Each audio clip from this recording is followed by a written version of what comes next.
Hi, and welcome to the Teed Myself podcast. My name is Matthew Miniman, and this is episode 78. What can the Underpants Gnomes teach us about learning how to hack?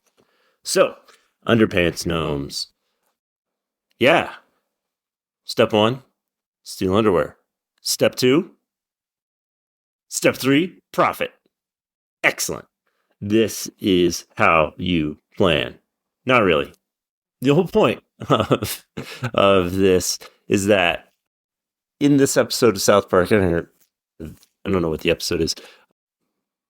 The Underpants Gnomes have a plan where they steal underpants and they're just using them to profit.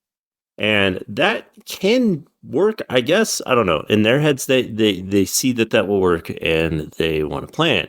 And that's not great because it's very different. It's very difficult to say something like, I want to profit or I want to hack and have any idea of what you're going to do. And I guess one of the reasons I should tell you or discuss why we learn how to hack as cybersecurity specialists, as defenders, as security practitioners, the reason why we learn to hack is because it is an important skill set to have so that we understand what the adversaries are doing. It does not make any sense for you as a security practitioner to defend against something if you have no idea how that thing is being performed. And so learning how to hack is an integral part of knowing how to defend against it. And of course, that can be used negatively. And, you could argue that cybersecurity creates more hackers than it prevents, and so on and so forth. And to an extent, you might be right. But also, it is important to know what what adversaries are doing. And so, as blue teamers, as purple teamers, as cybersecurity practitioners, we should learn how to hack. You should learn. Red teamers obviously need to know how to hack because that is their job. They are doing it for the purpose of prevention and identification and things like that. So learning how to hack is an extremely important part of the entire cybersecurity landscape. And so as a practitioner, you should be looking to learn.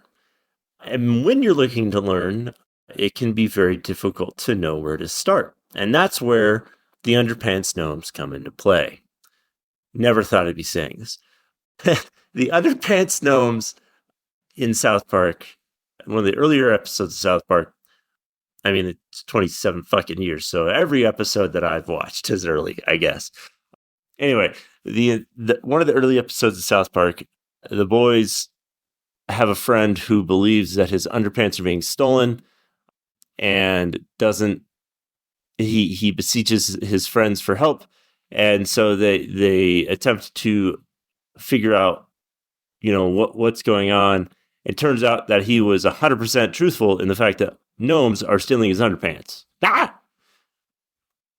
And that's not grossly important to our discussion, but it is funny, especially to remember, the whole aspect and South Park is in general. So, I'm doing it. Fuck you guys. Anyway, the whole point of this is that if you don't necessarily have a plan, it's going to be difficult for you to learn how to hack. It's going to be difficult for you to hack. And you need to, scale this from the macro where you're planning everything in, you're thinking strategically and all of that. You need to tune it down to the micro because, if you say, oh, I'm going to learn how to hack, that is a big ask. Like, okay, what the fuck does that mean? How are you going to hack? Like, oh, I'm going to hack a bank account. Well, that's not any better. Like, that's a goal. Yes. Okay. But let's start small. Start small. Start tiny. Start insignificant. Start with a visible goal. It's something that you have in your hands to learn how to do. And so, one of the things you could say is, I'm going to learn how to hack this camera. And even that might be too much. That might still be too broad, because that's asking a lot. Like, there's a lot of things you could possibly do to a camera. What do you want to hack? Like, you need to go even smaller. You need to go to the micro. So you have this network camera that you have at your disposal that you can test and train and pry against and not break any law.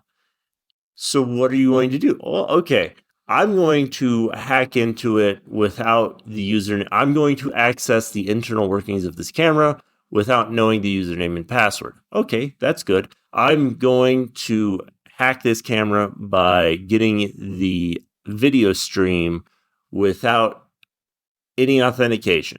Okay, that's good too. These are all goals. These are all good goals.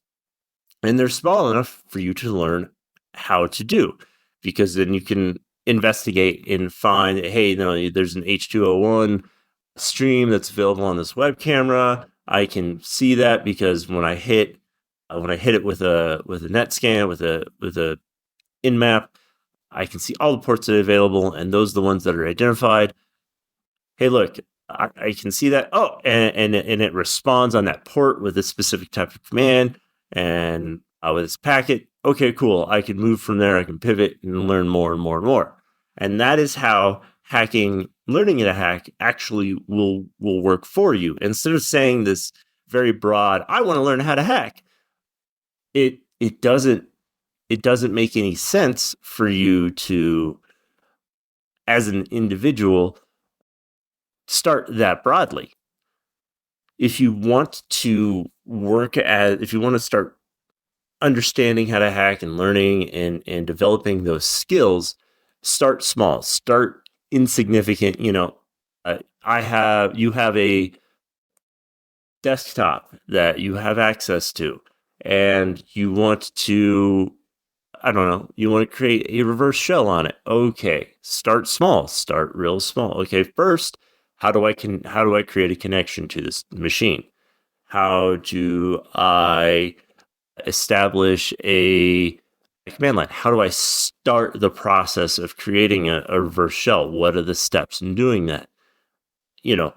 Finding those pieces of information out and how they work within your skill set is what's going to help.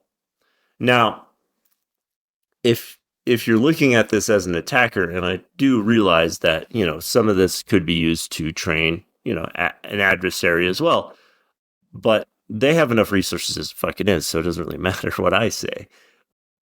Training, when looking at this and training an individual, some of the things that you need to be aware of, if you are assisting somebody in hacking, it really kind of depends on what their learning mechanisms are. Some people are visual learners. They only learn by watching.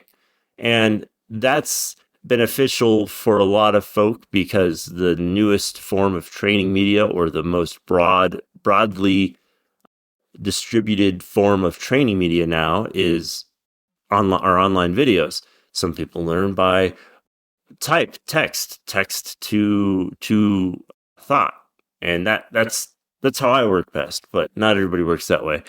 Some people work best by doing. They have to do it themselves before they really understand a concept.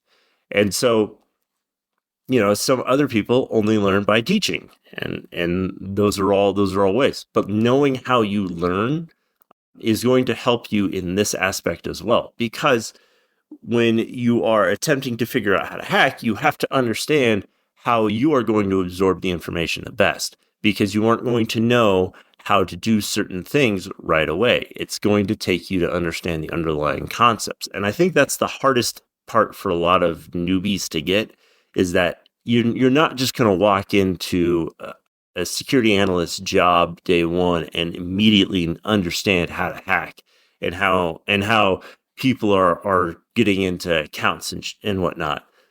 That's not how this works. There are a lot of underlying principles that you really do have to understand. You can stumble upon a vulnerability or an exploit that allows you access beyond whatever you thought, but then you're missing some key aspects of what you're doing, and that could be dangerous for a lot of folk. Not only is it dangerous for you as a practitioner because, hey, you found this exploit that you don't fully understand, you don't fully grasp the concept around what it could do and all of the negative things around it, but also as a general practitioner who's looking to perform things, you might not know that vulnerability isn't actually a vulnerability. It's genuinely part of the operating system, and you just happened upon a misconfiguration or whatever. So the important thing there is that you might not know you have a vulnerability, and instead you might have a misconfiguration, which communicating directly to a client may have a different impact or whatever. These things matter when talking to people.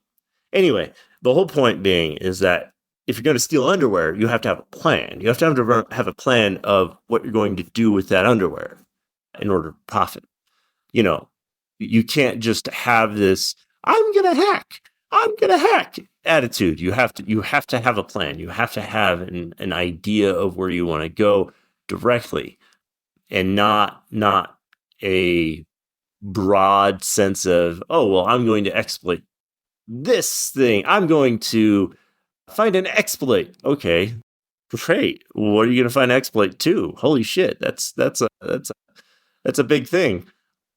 What are you going to? How are you going to perform it? What are you looking for? What's your background in code? Do you understand the code that's implemented? Do you understand the background systems? So on and so forth. These are all questions that you kind of need to ask yourself if you're going to start with that type of process. But again, if you start small, it makes it easy. So, let's take, I'm going to hack an Active Directory environment. I know it's Active Directory. I can see it from the outside. They've got an ADFS. Maybe I can implement some sort of NTFS vulnerability that gains access into their underlying systems, because that's a thing. And so, you start small and I see NTFS. I see not NTFS. Sorry. Oh my God. NTLM. There we go. Fuck, NTLM packet. Yeah, you're gonna submit a malicious NTLM packet. That's small. That's real fucking small. In fact, that might be one of the smallest aspects of the entire authentication process for an ADFS server, NTLM. And so if you have this plan, you can correctly pivot around it. You can pivot around that small aspect to try to fully understand what's going on, and then work into the greater, your broader target, your broader goal. But start small, and then you'll learn how to do things. I guess that's kind of true with everything. You want to start small. You want to start with a plan where, you start with small with a plan, turn all the men of South Park gay so that you destroy the human race. That's the big picture. Destroying the human race by turning all of the men in South Park gay. Because crab people. Well, thanks, guys. That's all I have time for today. I hope you all have a great day.